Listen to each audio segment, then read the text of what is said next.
ओम। प्रतिदिन की तरह यज्ञ के पश्चात हम पूज्य आचार्य जी से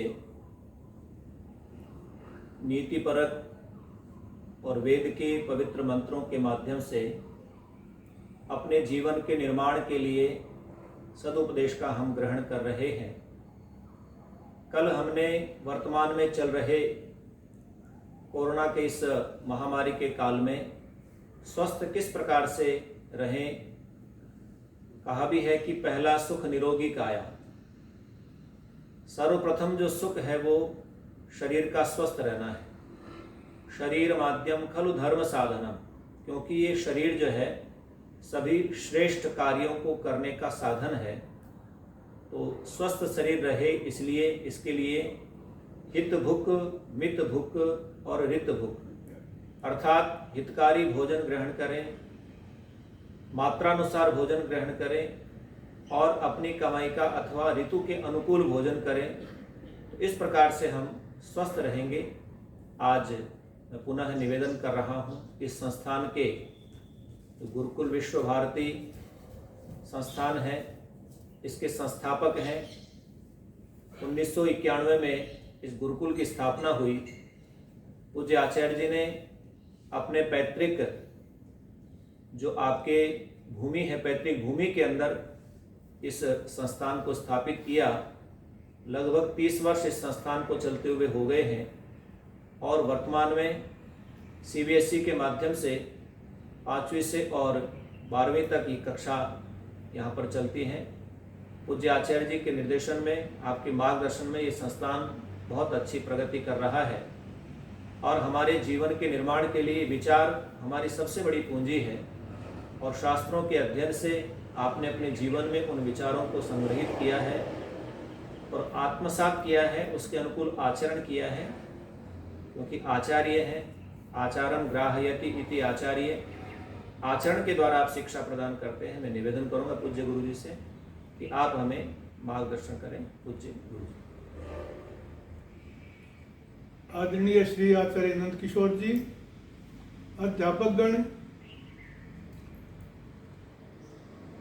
कोई किसी का उपकार कर देता है, थोड़ा सा भी सहयोग कर देता है, किसी के कार्य में कोई हाथ बटाता है तो वो उसका धन्यवाद करता है, उसके प्रति आभार व्यक्त करता है।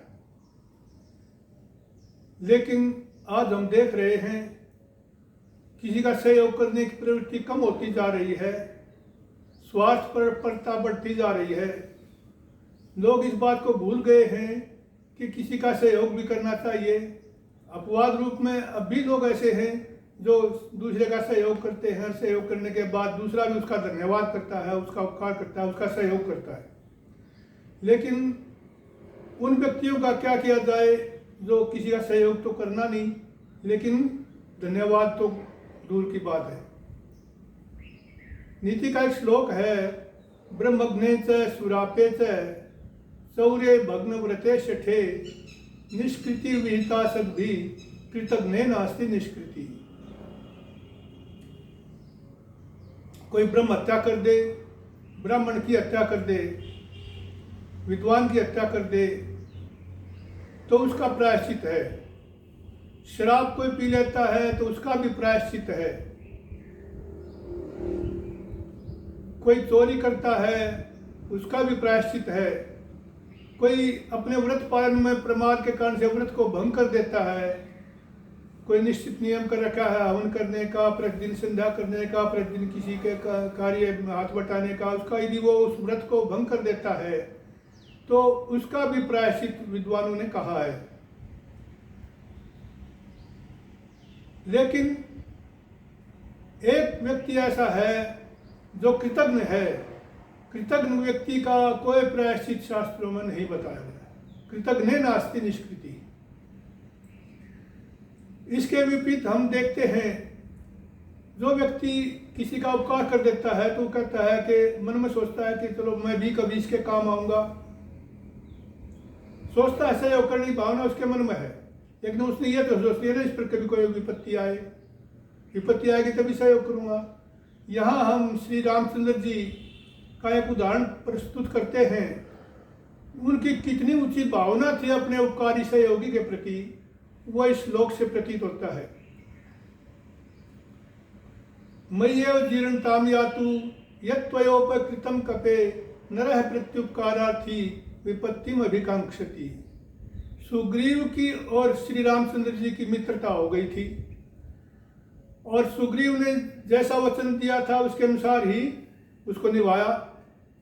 सुग्रीव ने अपना पूरा मंत्रिमंडल, पूरी सेना, पूरा राज्य एक प्रकार से श्री रामचंद्र जी के सहयोग में नियुक्त कर दिया। सीता जी की खोज कराई। उसके उपरांत जब युद्ध शुरू हुआ तो युद्ध में भी पूरी तरह से सारी सेना उसके अंदर झोंक दी। तो बहुत बड़ा सहयोग सुग्रीव जी का रहा इस बारे में। लंका पर विजय हुई, रावण मारा गया। उसके बाद रामचंद्र जी ने सुग्रीव को कहा कि हे कपे, यत् त्वया उपकृतम, तूने जो उपकार किया है मुझ पर, मय्येव जीर्णताम यातु, तेरा वो उपकार मुझ में ही जीर्ण हो जाए। अर्थात मैं तेरा बदला चुका ही न सकूं, तुझ पर कोई विपत्ति, कोई कष्ट आए ही नहीं, और नहीं आए तो मैं तेरा उपकार नहीं। मैं इतनी शुभ कामना उन्होंने व्यक्त की कि तेरे ऊपर कोई विपत्ति आए ही नहीं।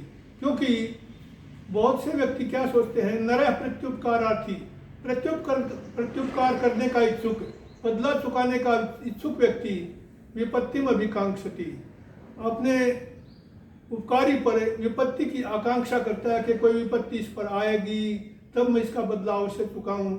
लेकिन नहीं, रामचंद्र जी कहते हैं कि सुग्रीव तेरे ऊपर कोई विपत्ति आए ही नहीं तो मैं तेरा बदला चुकाए ना सकूं, तेरा किया उपकार मुझ में ही रह जाए। कितनी बड़ी भावना थी श्री रामचंद्र जी की। तो उपकार की इतनी बड़ी भावना होनी चाहिए, इतने सहयोग की भावना होनी चाहिए। तो उपकार करने का वाले का धन्यवाद तो सामान्य बात होती है, और नहीं करने वाले को कितना बड़ा दंड या कितना बड़ा वो लगता है पाप है, ये शास्त्रों में बताया कि उसका कोई प्रायश्चित ही नहीं है। इसलिए कृतज्ञता होना जरूरी है। हो पूज्य आचार्य जी ने बहुत ही सारगर्भित शब्दों में विशेष उपदेश हम सबको दिया है कि हम अपने जीवन में कृतज्ञ हों, कृतज्ञ ना हों। किए हुए उपकार को मानना, कृतम जानाति इति कृतज्ञ है। जो किए हुए उपकार को समझता है और अपने जीवन में उसको धारण करके रखता है और उसको बार बार प्रकट भी करता है कि आपने मेरे ऊपर इतना उपकार किया है। एक कृतज्ञता प्रकट करना हमारे जीवन के अंदर अपने जीवन को ऊंचा उठाने का बहुत बड़ा काम है। तो जीवन में हम कृतज्ञ बने, कृतज्ञ न बने, किए हुए उपकार को कभी न भूलें। स्वामी दयानंद जी ने भी सत्यार्थ प्रकाश के अंदर कृतज्ञता को बहुत बड़ा पाप माना है। तो इस पाप से हमें अवश्य बचना है। और जो भी उपकारी व्यक्ति हैं, पशु हैं, पक्षी हैं, प्रकृति है, उन सब के प्रति प्रत्युपकार, जैसा कि पूज्य आचार्य जी ने कहा राम जी का उदाहरण दे करके, कि प्रत्युपकार न कर पाए, अर्थात किसी प्रकार की विपत्ति न आए, ऐसा आचरण, ऐसा व्यवहार हमारी तरफ से न हो। तो इन सारगर्भित शब्दों से हमें ये उपदेश आज मिला है कि जीवन के अंदर किसी भी प्रकार से कोई भी हमारा उपकार करता है, वो चाहे जड़ देवता हो, चेतन हो, कोई भी हो, तो उनकी कृतज्ञता और विशेष रूप से